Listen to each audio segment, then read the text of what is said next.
What's up, peoples? It's your boy 49ers Bull Yankee coming at you again with those first four picks, part two. So let's get it in without further ado.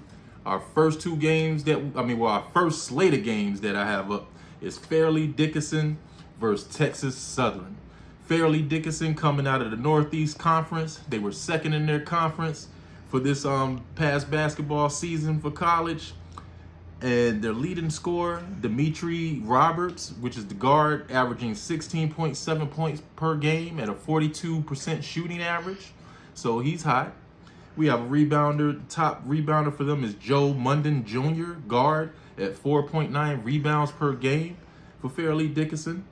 And their top assist man is also their leading scorer, Dimitri Roberts. Once again, he's coming in, hitting them with the points, and he's distributing the ball for 4.3 assists per game with a 2.3 turnover per game average, which equals up to about a 2-to-1 assist to turnover ratio. So the winner of this game, by the way, faces Purdue, number 1 seed. So that might be a slaughter, but we're thinking about now. We're not thinking ahead too far. We're thinking about this particular game. So I'm going to give you the skinny on this game. Okay, we got their last 5 games, Fairleigh Dickinson, 3-2. Slightly above average by 1 game.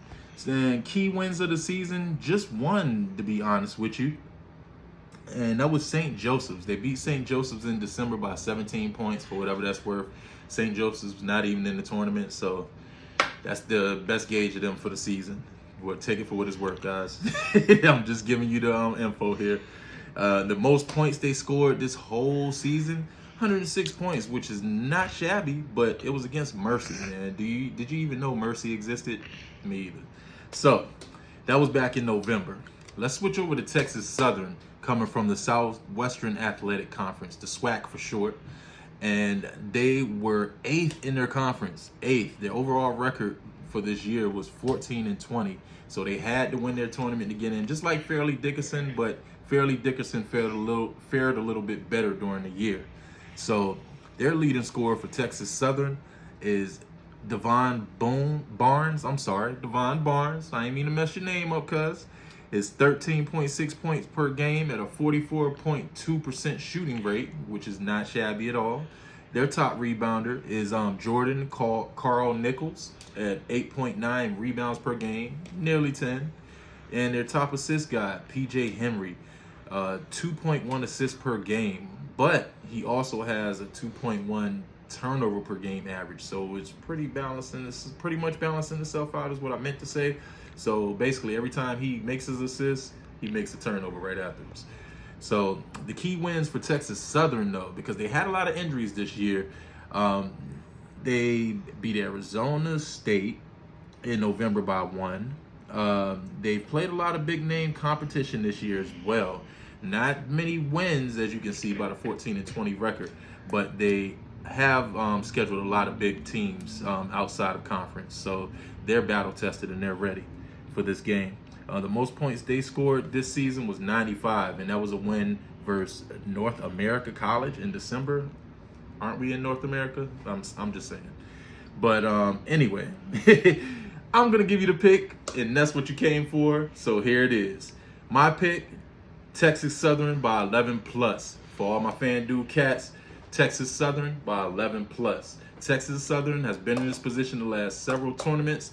They played the playing game, and they're undefeated. So I wouldn't bet against them on this one, just for the simple fact that they've been scheduling their non-conference schedule tougher than Fairleigh Dickinson's, particularly for this year.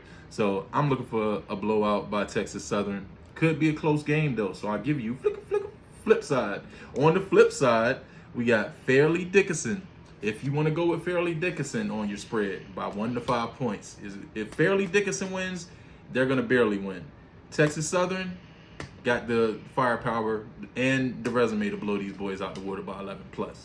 So let's switch to the next game, which is Nevada versus Arizona State. And the winner of this will be playing the number 6 seeded TCU Horned Frogs out of the West Division.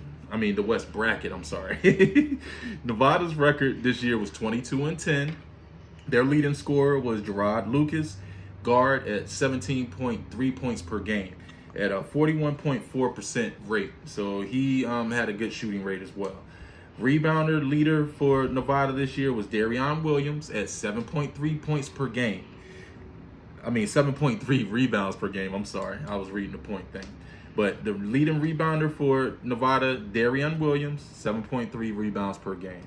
Leading assist man, Keenan Blackshear at 4.6 assists per game with a 3.1 turnover per game average. Averages out to almost a 2-to-1, a little bit less turnover per game average. Their key wins for Nevada, we have Pepperdine in December, and they beat Grand Canyon in November. The most points they scored this year, 98 points versus William Jessup in November. So let's go to Arizona State now that we've covered Nevada, which they'll be playing against. Arizona State's record this year was 22-12 in the Pac-10.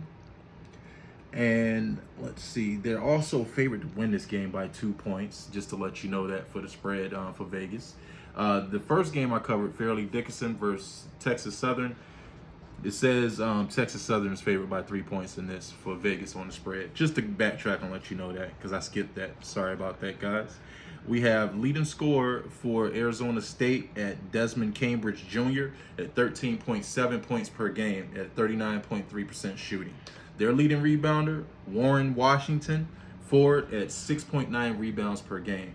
Leading assist man, Frankie Collins, guard, 4.4 assists per game, 2.2 turnovers per game for a 2-to-1 average, man. That seems to be the average for these college guys, 2-to-1 assist to turnover ratio. But what I do see here, though, upon further research, a lot of key wins for Arizona State this year. They beat USC, they beat Arizona, they beat Utah, they beat Creighton, they beat VCU, and the highest point total was 91 points in a win versus San Diego in December. So, with that being said, Arizona State looks battle-tested and ready for this first 4 playing game, which is why my pick for this game, Arizona State by 11-plus points. That's right. Once again, Arizona State by 11-plus points. You heard it first here from your boy, 49er Bull Yankee. Lock it in. On the flip side, if you want to go with Nevada wins, they're going to win a close game, 1-10 point spread, 1-10. If you want to go with me, which is my gut, which I'm picking, Arizona State, 11-plus. It's been your boy, 49ers Bull Yankee. It's been real. Thanks for your support. Like and subscribe and share.